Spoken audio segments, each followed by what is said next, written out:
When Maddie Poppe won American Idol Season 16 in 2018, she instantly became a household celebrity. From her rise to fame is an indication of her inherent talent, determination, and deep connection to her roots. In the unlikely setting of her little church in Clarksville, Iowa, Poppe worked tirelessly to hone her craft long before she could captivate millions of listeners with her mesmerizing voice and genuine personality. Her incredible journey from singing hymns to winning the rebooted American Idol demonstrates that everyone can achieve great success, no matter how humble their roots.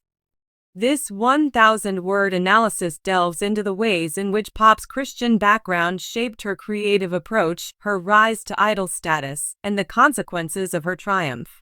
A sacred space for musical expression.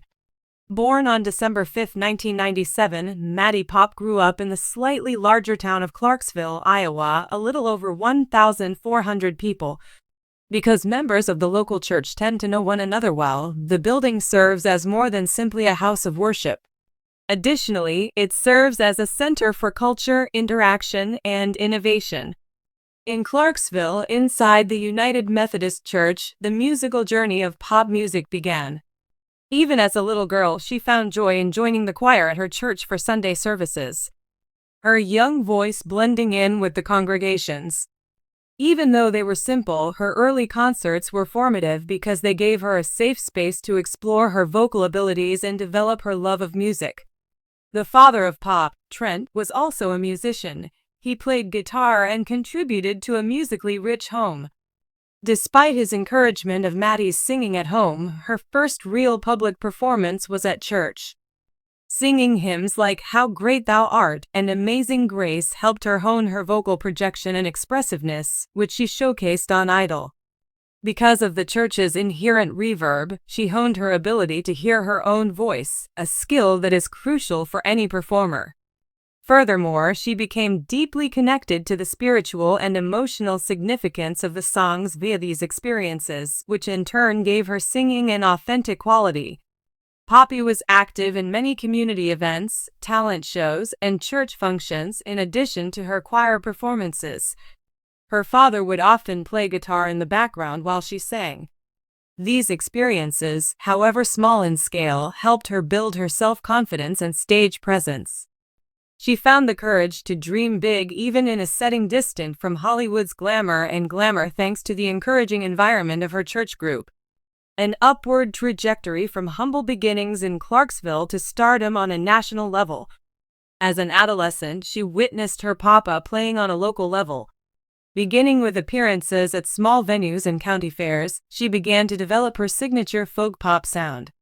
While she was learning to play the ukulele and guitar, she found inspiration in the lyrical and contemplative styles of artists like Jason Mraz and Ingrid Michaelson. Her performances exhibited a remarkable depth derived from her background in the church, which manifested as a blend of vulnerability and serene strength. Poppe initially gained widespread attention in 2016 when she performed at the Attempt to Win a Spot on The Voice. The event strengthened her determination, even though she did not make much progress. With the 2018 revival of American Idol on ABC, Poppe saw her chance to shine. A defining moment in her life occurred during her New York City audition. The judges, who included Katy Perry, Luke Bryan, and Lionel Richter, were captivated by her emotionally charged and passionate ukulele performance of Rainbow Connection. According to reports, Perry predicted that Poppe may win, praising her distinctive voice and narrative skills that stem from her time spent in church. The American Idol journey. Going on a pop idol trip was the pinnacle of authenticity. By choosing songs that emphasized her voice and personality rather than following contemporary music, she stayed true to her folk pop roots throughout the 16th season of the show. In keeping with the honesty and openness of her church performances, her cover versions of songs like Simon and Garfunkel's Homeward Bound and the Beatles' Nowhere Man were nuanced but powerful. Hall was seen by viewers as a relatable artist, and the lessons she acquired about humility and respect in Clarksville kept her from being boastful, so viewers could relate to these choices. During Hollywood Week, she handled solo challenges and group performances with composure, earning praise for her professionalism despite the rising stakes.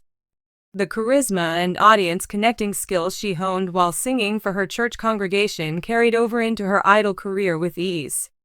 The variety of pop was showcased during the live performances. With her renditions of Brandi Carlile's The Joke and Disney's The Bare Necessities, among others, she proved she could combine folk sensibilities with pop appeal. Like a magnet, her performances drew audiences into her universe as if they were talking. The relatability she attributes to her upbringing in a small town and her experiences in church helped her build a loyal fan following, and she attributes her success to this. In the run-up to the final, she had already established herself as a frontrunner. Gabby Barrett and Caleb Lee Hutchinson were her competitors. Going, Going, Gone, an original composition that she wrote and sang, revealed her skill as a songwriter and helped her win the competition. The results of her triumph. At the conclusion of American Idol's 16th season on May 21, 2018, the competition was won by Maddie Poppe, who became the first contestant from Iowa to accomplish so. This was a momentous occasion for her, but it was also a watershed moment for the show as a whole, marking the premiere of the revival season on ABC. At a time when social media is the main driver of fame, Poppe's victory proved that authenticity is powerful. She was an appealing alternative to manufactured pop stars due to her unique voice, religious background, and childhood in a small town, all of which helped her connect with the audience. The debut album by Poppe, which came out in 2019, was a mashup of folk, pop, and Idol Wind. Autonomous musical compositions. Works like Made You Miss Me and Not Losing You showcase her narrative ability, which she says she inherited from her religious experiences. Although her career after Idol has been challenging and she has had to negotiate the music market as an independent artist, she has persisted in staying faithful to her roots. Festivals, theaters, and even churches are among of her favorite venues to perform since she forms a special bond with her audience there. The way Poppe handled her fame was also impacted by her religious background. In the past, she has been open and honest about her childhood stabilizing influence and her religious views. Remembering how her church in Clarksville held watch parties and prayers to honor her Idol journey, she credits her community for helping her remain modest in interviews. This support structure has been a constant presence and a source of inspiration throughout her career, which has involved touring the nation for performances. An inspiring story like Maddie Poppe's shows that ordinary people can rise to great heights. It was more than simply a starting point for her at her Clarksville house of worship. It was a testing ground where she learned to express herself creatively, form meaningful relationships, and sing from the heart. Her Idol's achievement was a tribute to the strength of community and the enduring impact of music in America's small towns, as well as an individual accomplishment. As American Idol prepares to launch its 24th season in 2026, Poppe's path will continue to be a benchmark for aspiring competitors. She goes from singing in a church choir to performing on a national stage, illustrating the show's main objective of finding people with inherent talent and giving them a platform to perform. Churches, community centers, and small-town venues often host young vocalists who draw inspiration from Poppe's narrative. It demonstrates that with some talent, perseverance, and faith, anything is possible.